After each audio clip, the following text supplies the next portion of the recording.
Membuat daftar isi secara otomatis ini akan sangat memudahkan kita ketika misalnya kita menyusun sebuah halaman yang jumlahnya relatif lebih banyak ya. Hanya dengan sekali klik kita akan menemukan halaman yang kita tuju dan kita bisa mengupdate halaman yang apabila terjadi perubahan ya. Dan penulisan daftar isi otomatis ini sangat diperlukan terutama yang untuk penulisan karya ilmiah ya. Sejauh ini masih ada beberapa yang melakukan penulisan daftar isi secara manual. Tentu saja sangat menyulitkan. Baik, saya akan mulai.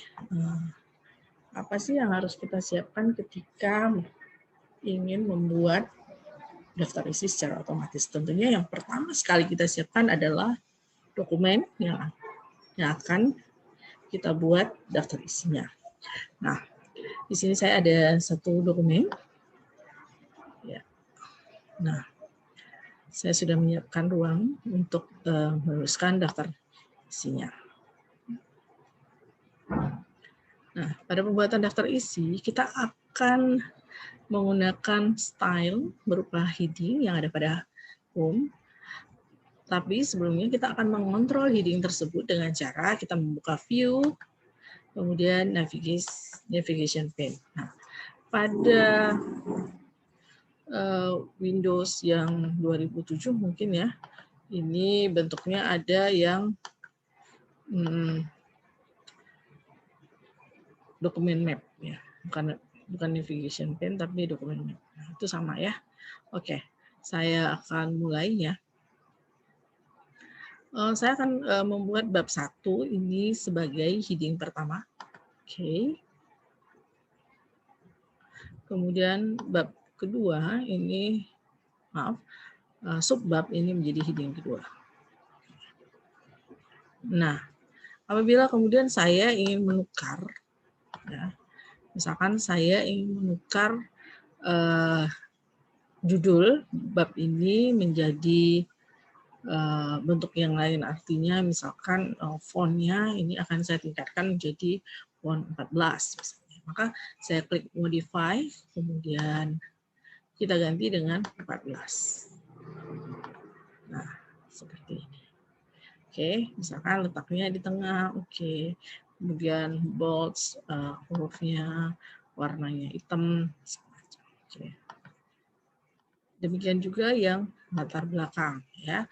Latar belakang misalnya kita mau jadikan dia juga fontnya 14 atau 13 ya, sesuai dengan ketentuan dari penulisan. Jadi ada masing-masing ada host style sendiri ya.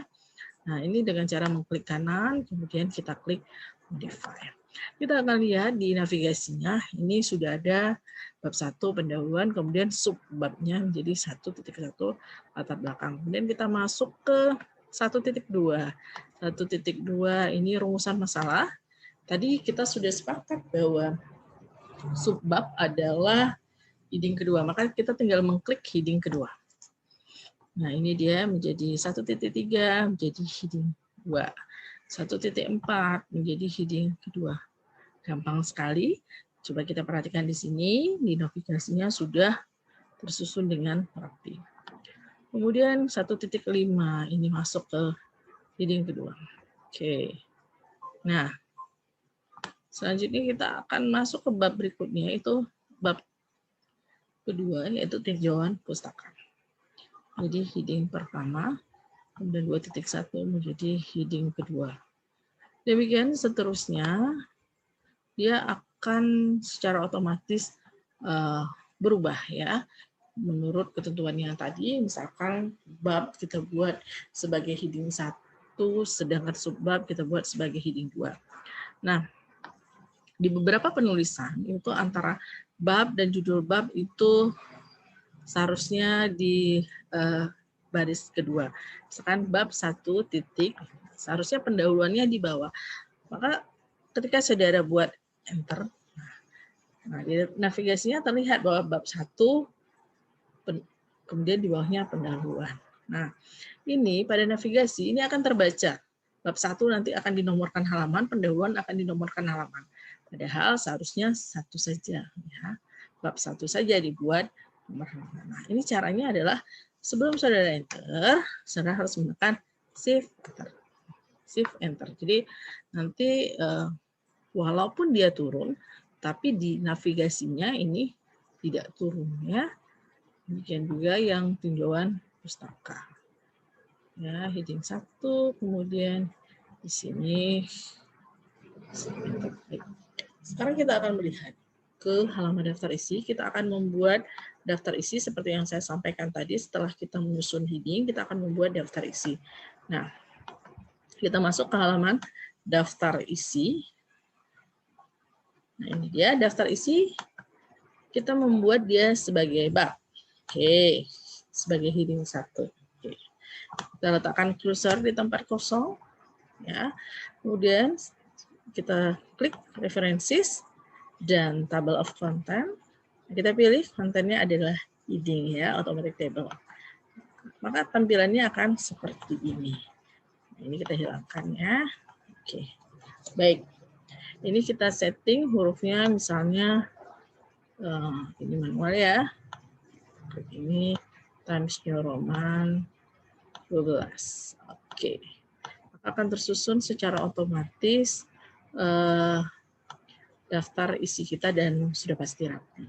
Baik, katakanlah misalnya tiba-tiba halamannya harusnya bergeser gitu ya. Misal bab 1.4, subbab 1.4 ini di halaman berikutnya. Nah, kita lihat navigasinya di sini ada space kosong, kita normalkan. Ya, kita normalkan dulu ya supaya space ini tidak ada. Jadi kita melihatnya ini mengaturnya dari navigasi. Ya, jadi seperti ini. Tadi 1.4 di halaman kedua ya. Sekarang 1.4 ternyata sudah di halaman 3. Kita lihat di daftar isi. Kita tinggal klik navigasinya daftar isi. Nah, tadinya 1.4 itu di halaman 2. Maka ketika kita keluar, sebelum kita keluar, saudara klik di kiri atas, update table, itu update pick number only. Maka halamannya akan bertukar menjadi halaman 3.